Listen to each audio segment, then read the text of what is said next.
नमस्कार दोस्तों, फिर से स्वागत है आपका आपके ही चैनल, आपके ही यूट्यूब परिवार में। आज थोड़ी-सी सौंफ के ऊपर चर्चा करेंगे क्योंकि सौंफ की बिजाई में जो है किंतु-परंतु आई है और ये जब खबरें जब बाज़ार में चलती हैं कि सौंफ में जो है बिजाई बहुत कम है, एक्सेस बिजाई कम हो रखी है, तो उस समय पे क्या है आदमी के दिमाग में ये चीज़ चलनी चालू हो जाती है कि भाई बिजाई कम है, फटाफट माल पकड़ लो, आगे तो ज़बरदस्त तेज़ी है। क्योंकि यही कैलकुलेशन मैक्सिमम लोगों का रहता है, नो डाउट रहना भी चाहिए, लेकिन कुछ बातें और भी होती हैं जिन पे भी अपने को गौर करना ज़रूरी होता है। अगर वो गौर नहीं करते हैं तो फिर क्या है किंतु परंतु जो है हो जाती है। चलिए आज सौंफ के ऊपर चर्चा करेंगे दोस्तों, लेकिन चैनल पर नए हैं तो वीडियो को लाइक और चैनल को सब्सक्राइब जरूर कर लीजिएगा। लगता हो वीडियो शेयर के लायक है तो शेयर करना बिल्कुल भी मत भूलिएगा। तो देखिए ये तो निश्चित बात है कि पिछले साल से इस साल के अंदर जो है बिजाई के अंदर कमी आई है, क्योंकि आपको भी पता है सौंफ के भाव इतने ऊपर नहीं गए।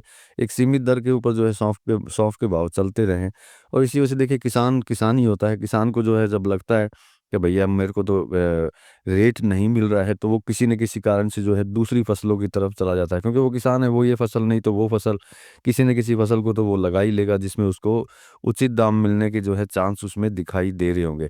ओवरऑल अगर बात करते हैं तो निश्चित बात है 50 से 60% के करीब जो है पूरे भारत के अंदर जो है पिछले साल से बिजाई जो है कम दिखाई दे रही है पूरे भारत के अंदर।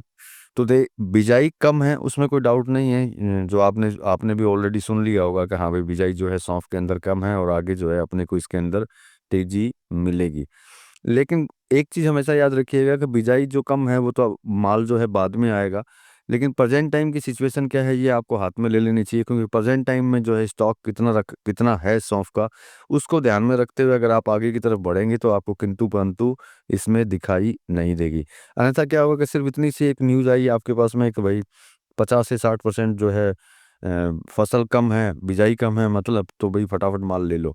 माल लेने में कोई आपत्ति नहीं होती है, लेकिन आपको थोड़ा-सा ये जानना ज़रूरी होता है कि प्रेज़ेंट टाइम में पुराना माल कितना स्टॉक के अंदर है और वो कब तक चलने वाला है।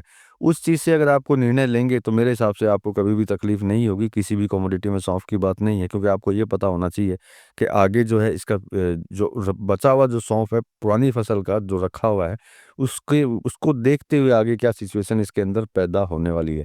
उन चीज़ों का अगर आप ध्यान रखेंगे तो निश्चित बात है आपको कहीं न कहीं आपको तेज़ी जो है ज़रूर नज़र आएगी। तो इसी हिसाब से अगर आप काम करते हैं, लेन करते हैं, देन करते हैं तो ज़्यादा बेहतर रहेगा। मेरा काम होता है सिर्फ़ अपनी राय आप तक रखना, बाकी आप अपने विचार से जो है खरीदना और बेचना कर सकते हैं। तो चलिए दोस्तों, हम मिलेंगे अगले वीडियो में अगली जानकारी के साथ में, तब तक के लिए धन्यवाद।